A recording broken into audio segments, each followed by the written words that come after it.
सपना, अरे कहाँ चली गई भाई? क्या हुआ? क्या हुआ? हम एक सपना सपना रहे थे। कैसा सपना? यही कि जब मेरे घर बेटी आएगी ना तो हमारा कुत्ते उस पर झपट्टा मारेंगे। नहीं मारेंगे झपट्टा।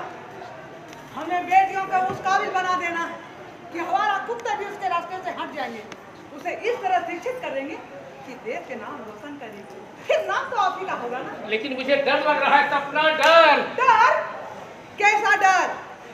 अरे बेटी में वो ताकत होती है कि समय आने पर रणचंडिका का रूप धारण कर सकती है और बड़े बड़े असुरों को नाश कर सकती है। जिसे आप अबला समझ रहे, वो अबला नहीं बल्कि सावला है, सावला। अगर सोचिए, बेटी न रहेगी, किसी घर की माँ, बहन, पत्नी कौन बनेगी? अगर बेटी नहीं रहेगी तो हम लोग दुल्हन कहाँ से लाएंगे? इसीलिए बेटी के प्रति अपनी सोच बदलिए। सपना, मैंने कोई गलत सोच नहीं है। अरे मैं तो समाज की मानसिकता को देखते हुए अपनी एक परिणति बदली है, लेकिन भीतर से अंतरात्मा से बिरसा, भगवान बिरसा की आवाज गूंज रही है।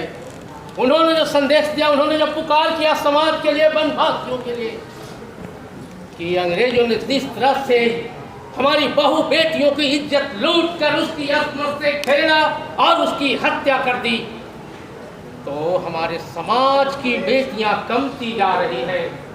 तो हमको उसको बचाना होगा। अगर बेटियां नहीं बचेगी तो देश नहीं बचेगा। अरे देश की यही तो सीता, सावित्री, दुर्गा है। एक तरफ कहते हैं दहेज के लोभ में लोग बेटियों की हत्या कर देते हैं, दूसरी तरफ हम क्यों पूजा करते हैं, या देवी सर्वभूतेषु शक्ति रूपेण संस्थिता नमस्तस्यै नमस्तस्यै नमस्तस्यै नमो नमः। क्यों कहते हैं? बच्चियों को, महिलाओं को समाज, हमारे समाज ने दो भागों में बांट दिया है। एक कमर से ऊपर सती, सावित्री, सीता, दुर्गा, शत्रुपा, और कमर से नीचे व्यभिचारिणी, उल्टा कलंकिनी, न जाने किन किन बातों से संबोधित किया जाता है। लेकिन सपना, मैं उस विचार का नहीं हूँ। समाज से लड़ूंगा, पूरे देश से लड़ूंगा और बेटी बचाऊंगा। और इनका शपथ लेकर के, जो इनकी बात थी, इनकी प्रतिज्ञा थी, मैं शपथ खाकर प्रतिज्ञा करता हूँ कि देश की, समाज की बेटियों पर कोई आंच नहीं आने दूंगा और साथ ही साथ बेटी बचाऊंगा, बेटी पढ़ाऊंगा। तो चलो समाज को हम नया संदेश देते हैं। चलो।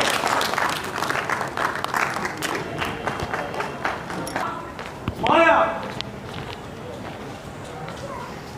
अरे आप आ गए। मैं चाय लेके आती हूँ। नहीं पीनी मुझे चाय। आज दोस्तों के साथ लज्जित होना पड़ा मुझे। उसने कहा तुम सिर्फ बेटी पैदा कर सकते। अरे मुझे देखो, बेटा है तो शान है। इसमें मेरा क्या दोष? दोष है, तुम्हारा दोष है, तुम्हारा। तुम सिर्फ बेटी पैदा करना चाहते हो। इसमें मेरा दोष नहीं, आपके इस गलत सोच का है। अच्छा, बहुत ज्यादा बोलने लगी। सुनो, माँ पिताजी अभी घर पर नहीं, इसलिए अभी और इसी वक्त अबॉर्शन कराना। अबॉर्शन? पर मैं अबॉर्शन नहीं कराऊंगी। तुम्हें करवाना होगा। क्यों करवाऊं अबॉर्शन?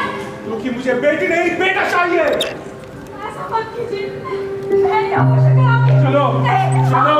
नहीं। आप ऐसा क्यों करने जा रहे हैं पापा? क्या आप मुझे धरती पर नहीं आने देना चाहते? क्या मैं आपकी बेटी नहीं हूँ? लड़की हूँ ना, इसलिए क्या मैं धरती पर बोझ बन चुकी हूँ? पापा, आप मुझे जैसे रखेंगे वैसे रहूंगी, परंतु आपका नाम बदनाम नहीं दूंगी, नहीं होने दूंगी।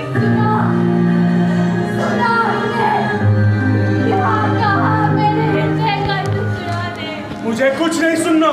मैं तुम्हारा ही अंश हूँ, मुझे इस दुनिया में आने दो। न मारो मुझे पापा, मुझे अपना अस्तित्व पाने दो। बेटी हो तो क्या हुआ, मैं भी बड़ा काम कर सकती, आसमान से भी ऊंचा उड़ान भर सकती हूँ। अपने आकाश में मुझे अपना पंख फैलाने दो। न मारो मुझे पापा, मुझे इस दुनिया में आने दो। सुना आपने क्या कहा मेरे हृदय का टुकड़ा ने? मुझे कुछ नहीं सुनना। मैं अभी टैक्सी लेकर आता हूँ। प्रभु, मेरी नन्ही सी जान खतरे में। प्रभु खतरे में, मुझे बचा लीजिए। हे भगवान, तुम्हारी दुनिया में कैसा भेदभाव है।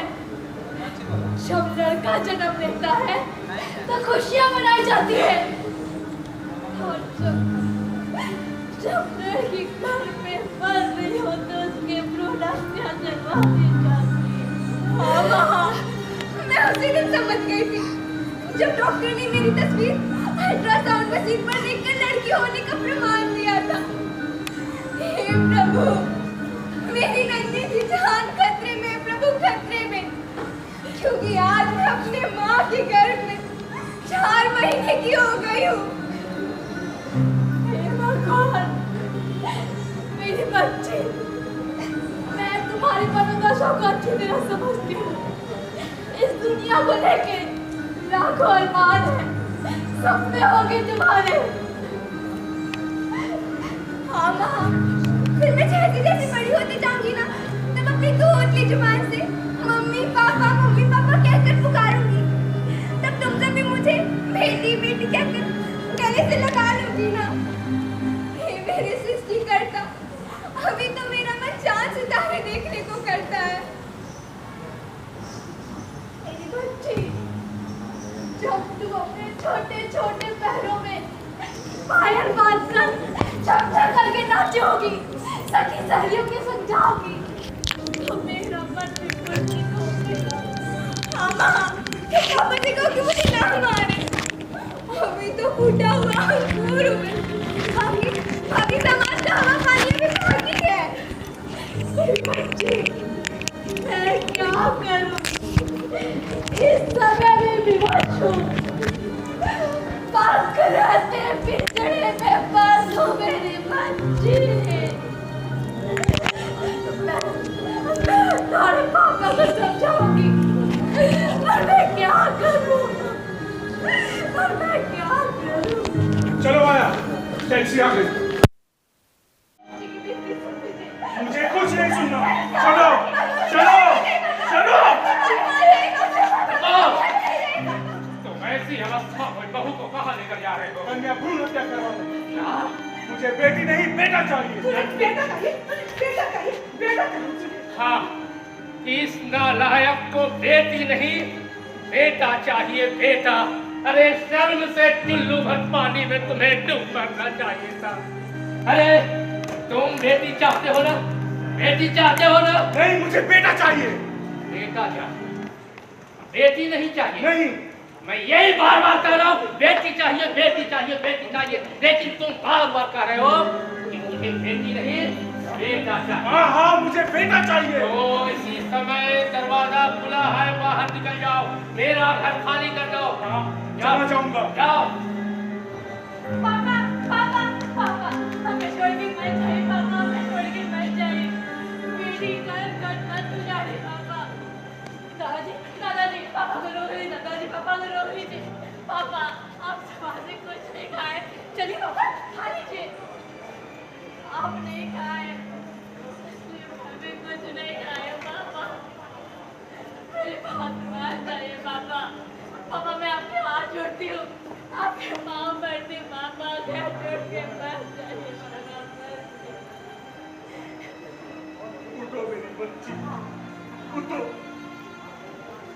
अरे पत्थर दिल, पाषाण दिल, कम से कम इस बच्ची की बात तो सुन रहे। लेकिन तुम जैसे दकियानुसी विचार वाले लोग नहीं सुनेंगे, इस बच्ची की आवाज को नहीं सुनेंगे, क्योंकि वो पत्थर पर दिल हो गए, पत्थर वाली मानसिकता है। बच्ची की बात, अरे तुम्हारी बड़ी बच्ची है और तुमने भ्रूण हत्या के बारे में सोच लिया रे। हमारी बहू का परीक्षण करा लिया रे, परीक्षण करा लिया। अरे नालायक, एक बेटी जानते हो कि क्या होती है? नहीं जानोगे, तुम नहीं समझोगे। अरे ये बाप समझता है रे, बेटी के दर्द को ये बाप समझता है। तुम नहीं समझोगे। सुन, एक बात तुम्हें बताता हूँ। एक दिन तुम्हारे जैसे लोग कहते हैं हम बहुत पढ़े लिखे काबिल हैं।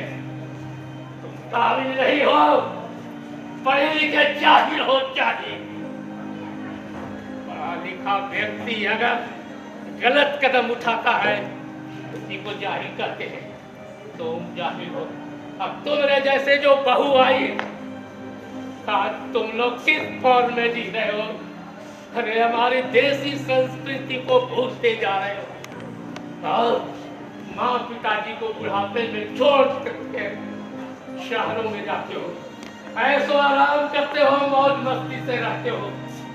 तुमरे जैसा एक बाप गया तुमसे मिलने के लिए, उस व्यक्ति से मिलने के लिए, क्योंकि बहुत दिनों से अपने माँ पिताजी से नहीं मिला, घर आना अच्छा नहीं समझा, क्योंकि उसको रहने का स्टाइल अलग था, खाने पीने का स्टाइल अलग था।